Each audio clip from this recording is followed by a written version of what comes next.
Bukian Santang dan Sayyidina Ali Ra Godog adalah sebuah daerah pedesaan yang indah dan nyaman, berjarak 10 km ke arah timur dari Pusardayeuh Garut.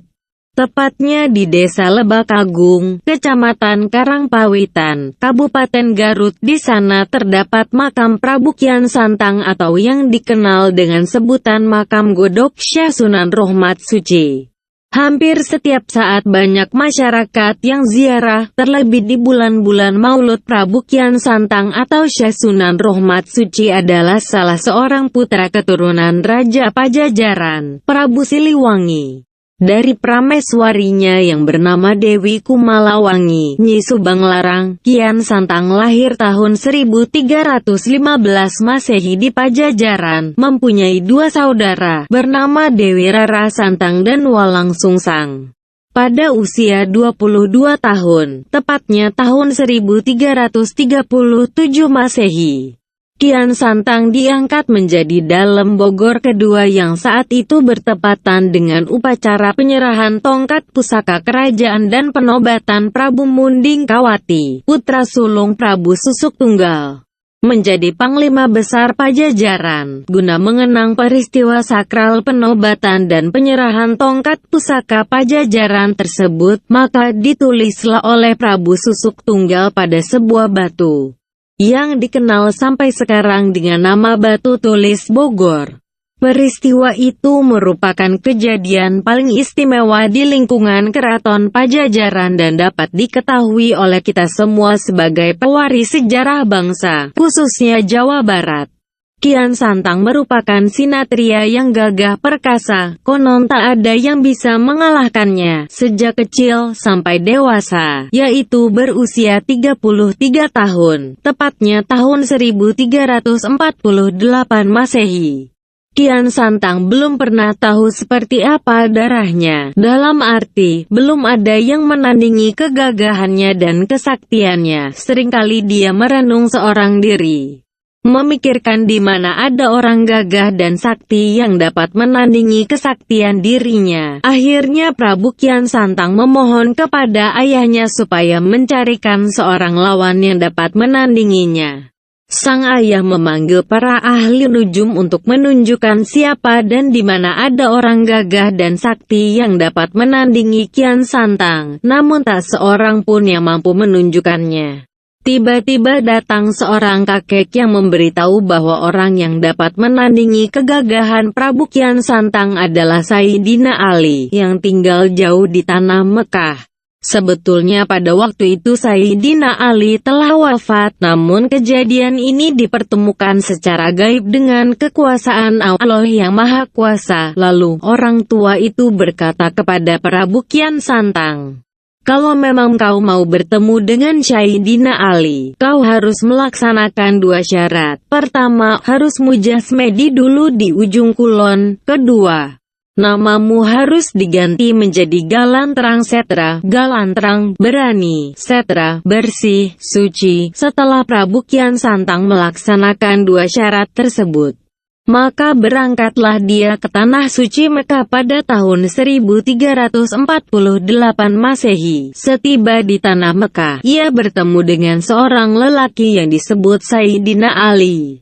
Tetapi Kian Santang tidak mengetahui bahwa laki-laki itu bernama Sayyidina Ali. Prabu Kian Santang yang namanya sudah berganti menjadi Galanterang Setra menanyakan kepada laki-laki itu, "Kenalkah dengan orang yang namanya Sayyidina Ali?" Tentu laki-laki itu menjawab dengan jujur, mengiyakannya. Bahkan ia bersedia mengantar Kian Santang sebelum berangkat.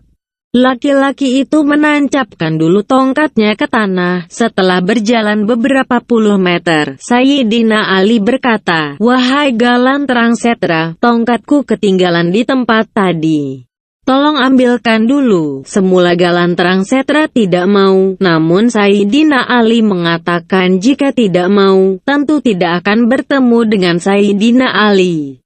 Terpaksalah Galanterang Setra kembali ke tempat bertemu untuk mengambilkan tongkat. Setibanya di tempat tongkat tertancap, Galanterang Setra mencabut tongkat dengan sebelah tangan. Ternyata tongkat tidak bisa dicabut, bahkan tidak sedikit pun berubah. Sekali lagi, Kian Santang berusaha mencabutnya, tapi tongkat itu tetap tidak berubah. Ketiga kalinya, Galantrang Setra mencabut tongkat dengan sekuat tenaga dengan disertai tenaga batin, tetapi tongkat tetap tertancap di tanah dengan kokoh. Sebaliknya kedua kaki Galantrang Setra amblas masuk ke dalam tanah, dan keluarlah darah dari tubuh Galantrang Setra. Sayyidina Ali mengetahui kejadian itu, maka beliau pun datang. Setelah Sayyidina Ali tiba, tongkat itu langsung dicabut sambil mengucapkan bismillah dan 2 kalimat syahadat. Tongkat pun terangkat dan bersamaan dengan itu hilang pula lah darah dari tubuh Galantrang Setra. Galantrang Setra merasa heran, kenapa darah yang keluar dari tubuh itu tiba-tiba menghilang dan kembali tubuhnya sehat. Dalam hatinya ia bertanya, apakah kejadian itu karena kalimat yang diucapkan oleh orang tua itu tadi? Kalaulah benar, kebetulan akan ku minta ilmu kalimat itu. Tapi laki-laki itu tidak menjawab. Alasannya, karena Galantrang Setra belum masuk Islam. Kemudian mereka berdua berangkat menuju Mekah. Setelah tiba di Mekah, di tengah perjalanan ada yang bertanya kepada laki-laki itu dengan sebutan Sayyidina Ali. Galantrang Setra kaget mendengar panggilan Ali tersebut. Ternyata laki-laki yang baru dikenalnya tadi tiada lain adalah Sayyidina Ali. Setelah Kian Santang meninggalkan Mekah untuk pulang ke tanah Jawa, Pajajaran, ia terlunta-lunta tidak tahu arah tujuan.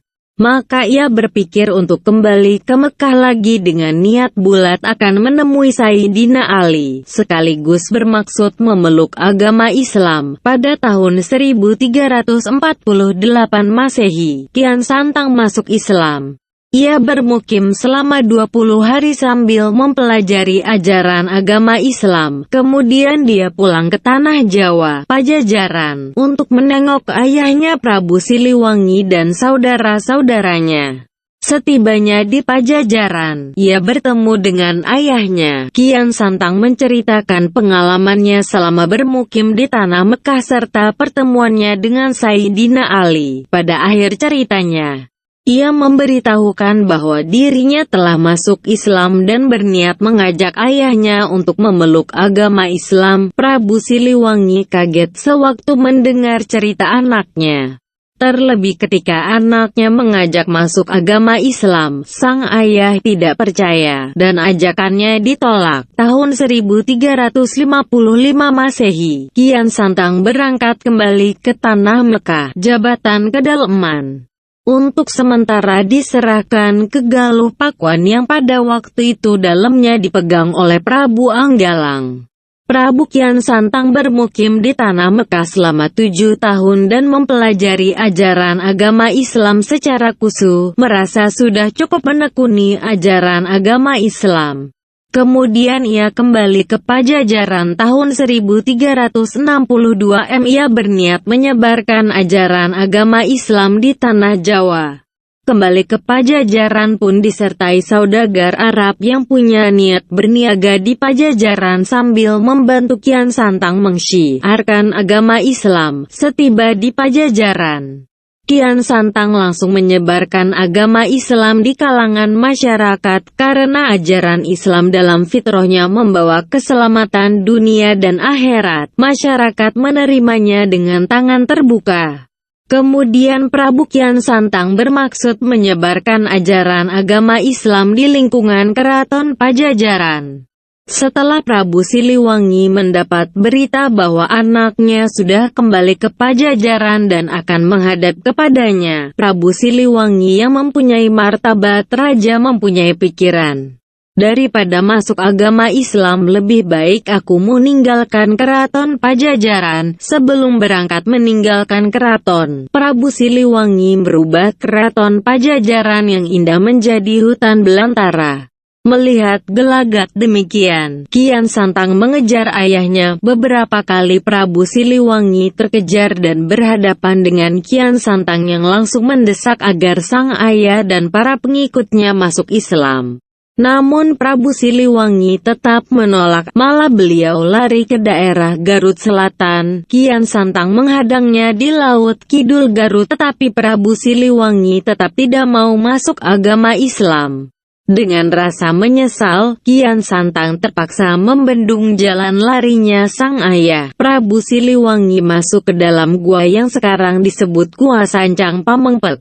Prabu Kian Santang sudah berusaha mengislamkan ayahnya, tetapi Allah tidak memberi hidayah kepada Prabu Siliwangi. Kian Santang kembali ke Pajajaran, kemudian membangun kembali kerajaan sambil menyebarkan agama Islam ke pelosok-pelosok, dibantu oleh saudagar Arab sambil berdagang. Namun istana kerajaan yang diciptakan oleh Prabu Siliwangi tidak dirubah, dengan maksud pada akhir nanti anak cucu atau generasi muda akan tahu bahwa itu adalah peninggalan sejarah nenek moyangnya. Sekarang lokasi istana itu disebut Kebun Raya Bogor. Pada tahun 1372 Masehi, Kian Santang menyebarkan agama Islam di Galuh Pakuan dan dia sendiri yang menghitan laki-laki yang masuk agama Islam. Tahun 1400 Masehi, Kian Santang diangkat menjadi Raja Pajajaran, menggantikan Prabu Munding Kawati atau Prabu Anapakemi. Namun Kian Santang tidak lama menjadi raja, karena mendapat ilham harus uzlah. Pindah dari tempat yang ramai ke tempat yang sepi. Dalam uzlah itu, ia diminta agar bertafakur untuk lebih mendekatkan diri kepada Allah SWT, dalam rangka mencapai kemakrifatan. Kepada beliau dimintakan untuk memilih tempat tafakur dari ketiga tempat, yaitu Gunung Ceremai, Gunung Tasikmalaya, atau Gunung Suci Garut. Waktu uzlah harus dibawa peti yang berisikan tanah pusaka. Peti itu untuk dijadikan tanda atau petunjuk tempat bertafakur nanti. Apabila tiba di satu tempat peti itu godek berubah, maka di sanalah tempat dia tafakur. Dan kemudian nama Kian Santang harus diganti dengan Sunan Rohmat. Sebelum uzlah, Kian Santang menyerahkan tahta kerajaan kepada Prabu Panatayuda, putra tunggal Prabu Munding Kawati. Setelah selesai serah terima tahta kerajaan dengan Prabu Panatayuda, maka berangkatlah Prabu Kian Santang meninggalkan Pajajaran. Tempat yang dituju pertama kali adalah Gunung Ceremai. Setibanya di sana, peti diletakkan di atas tanah, tapi peti itu tidak godek alias berubah. Kian Santang kemudian berangkat lagi ke Gunung Tasikmalaya. Di sana juga peti tidak berubah.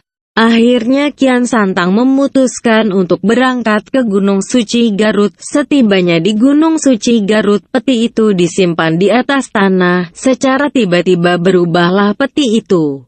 Dengan godeknya peti tersebut, berarti petunjuk kepada Kian Santang bahwa di tempat itulah beliau harus tafakur untuk mendekatkan diri kepada Allah SWT. Tempat itu kini diberi nama Makam Godok.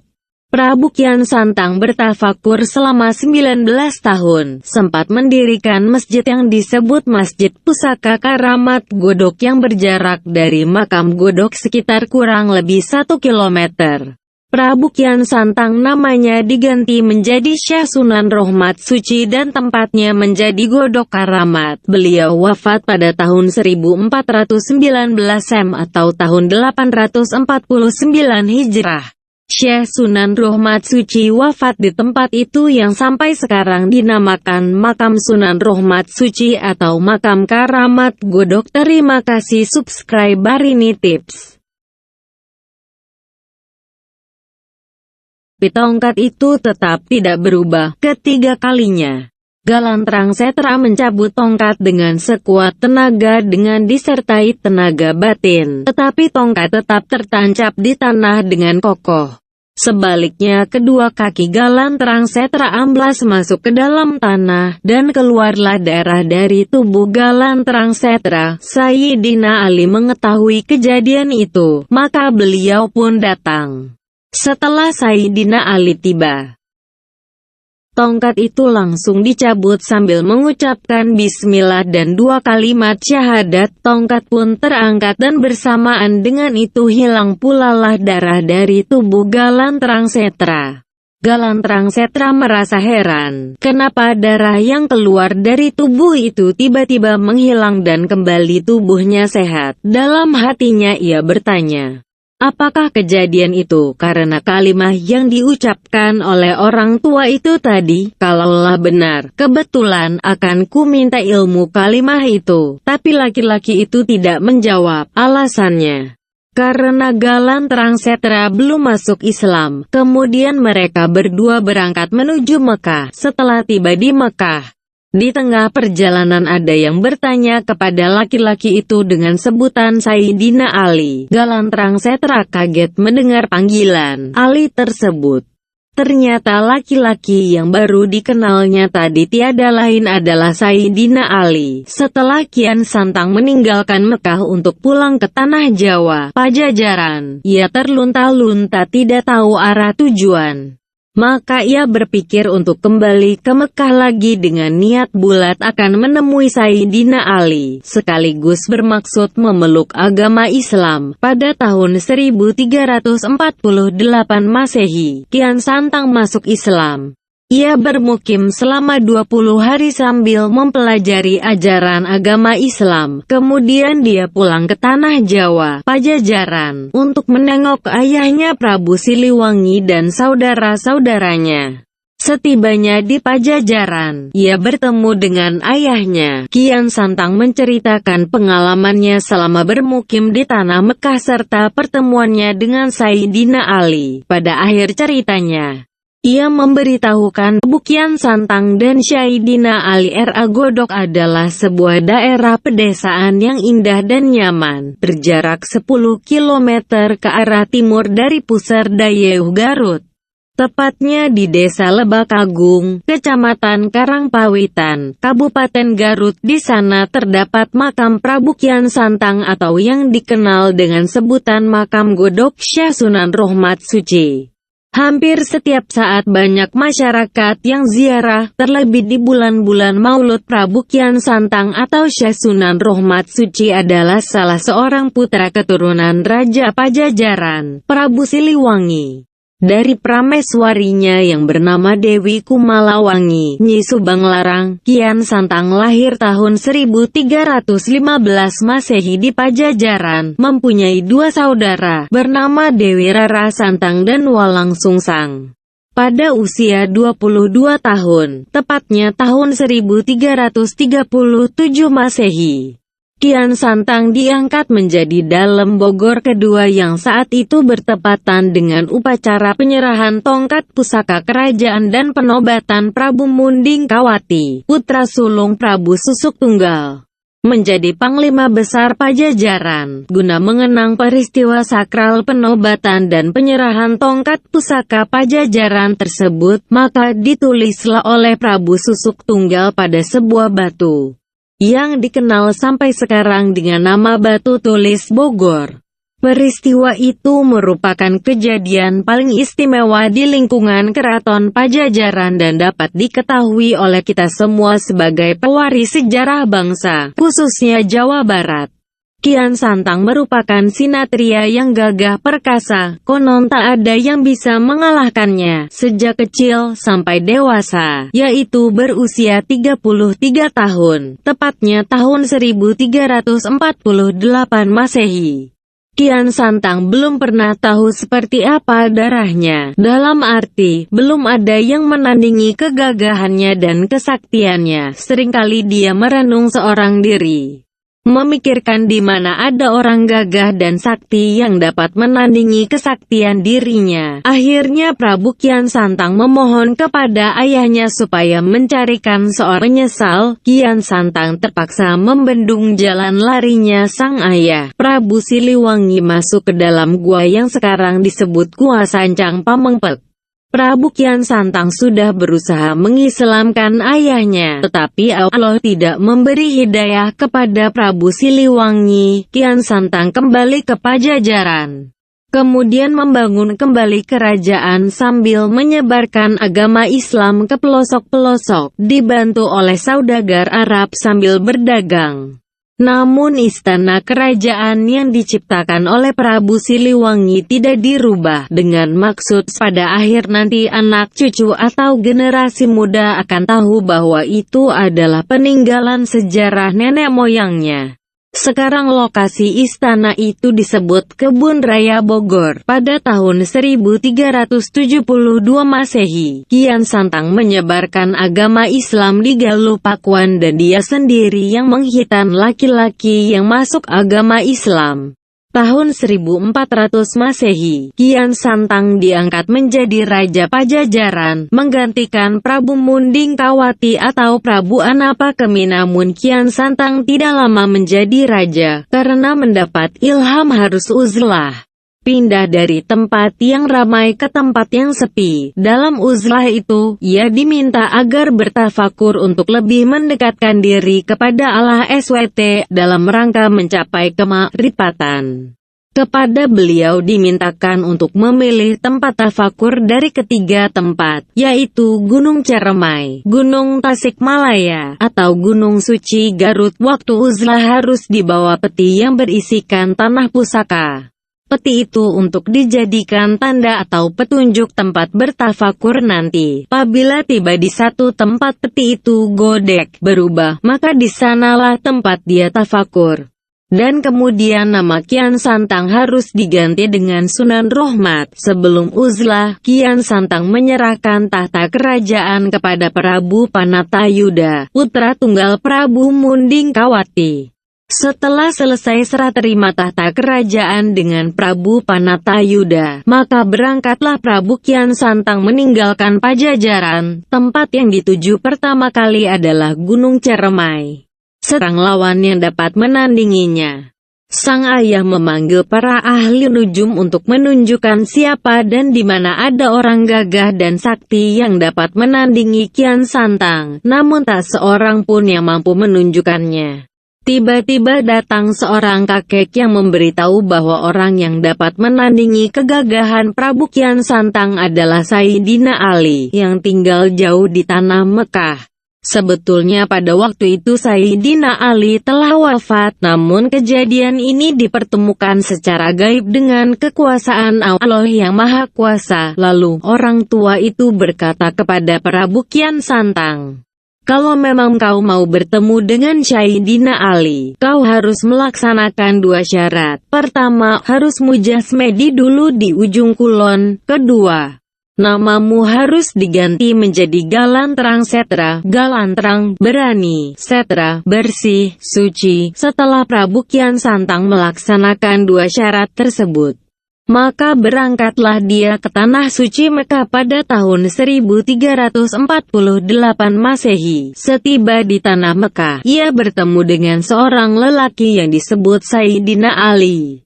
Tetapi Kian Santang tidak mengetahui bahwa laki-laki itu bernama Sayyidina Ali. Prabu Kian Santang yang namanya sudah berganti menjadi Galanterang Setra menanyakan kepada laki-laki itu, "Kenalkah dengan orang yang namanya Sayyidina Ali?" Tentu laki-laki itu menjawab dengan jujur, mengiyakannya. Bahkan ia bersedia mengantar Kian Santang. Sebelum berangkat, laki-laki itu menancapkan dulu tongkatnya ke tanah. Setelah berjalan beberapa puluh meter, Sayyidina Ali berkata, "Wahai Galanterang Setra, tongkatku ketinggalan di tempat tadi.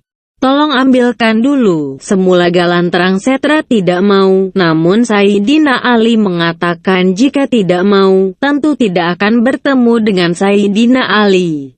Terpaksalah Galanterang Setra kembali ke tempat bertemu untuk mengambilkan tongkat. Setibanya di tempat tongkat tertancap, Galanterang Setra mencabut tongkat dengan sebelah tangan. Ternyata tongkat tidak bisa dicabut, bahkan tidak sedikit pun berubah. Sekali lagi, Kian Santang berusaha mencabutnya, tak bahwa dirinya telah masuk Islam dan berniat mengajak ayahnya untuk memeluk agama Islam. Prabu Siliwangi kaget sewaktu mendengar cerita anaknya. Terlebih ketika anaknya mengajak masuk agama Islam, sang ayah tidak percaya, dan ajakannya ditolak. Tahun 1355 Masehi, Kian Santang berangkat kembali ke Tanah Mekah, jabatan kedalaman. untuk sementara diserahkan ke Galuh Pakuan yang pada waktu itu dalamnya dipegang oleh Prabu Anggalang. Prabu Kian Santang bermukim di Tanah Mekah selama 7 tahun dan mempelajari ajaran agama Islam secara khusus, merasa sudah cukup menekuni ajaran agama Islam. Kemudian ia kembali ke Pajajaran tahun 1362 ia berniat menyebarkan ajaran agama Islam di Tanah Jawa. Kembali ke Pajajaran pun disertai saudagar Arab yang punya niat berniaga di Pajajaran sambil membantu Kian Santang mensyiarkan agama Islam. Setiba di Pajajaran, Kian Santang langsung menyebarkan agama Islam di kalangan masyarakat karena ajaran Islam dalam fitrahnya membawa keselamatan dunia dan akhirat. Masyarakat menerimanya dengan tangan terbuka. Kemudian Prabu Kian Santang bermaksud menyebarkan ajaran agama Islam di lingkungan Keraton Pajajaran. Setelah Prabu Siliwangi mendapat berita bahwa anaknya sudah kembali ke Pajajaran dan akan menghadap kepadanya, Prabu Siliwangi yang mempunyai martabat raja mempunyai pikiran, daripada masuk agama Islam lebih baik aku meninggalkan Keraton Pajajaran. Sebelum berangkat meninggalkan keraton, Prabu Siliwangi merubah Keraton Pajajaran yang indah menjadi hutan belantara. Melihat gelagat demikian, Kian Santang mengejar ayahnya. Beberapa kali Prabu Siliwangi terkejar dan berhadapan dengan Kian Santang yang langsung mendesak agar sang ayah dan para pengikutnya masuk Islam. Namun Prabu Siliwangi tetap menolak, malah beliau lari ke daerah Garut Selatan. Kian Santang menghadangnya di Laut Kidul Garut, tetapi Prabu Siliwangi tetap tidak mau masuk agama Islam. Dengan rasa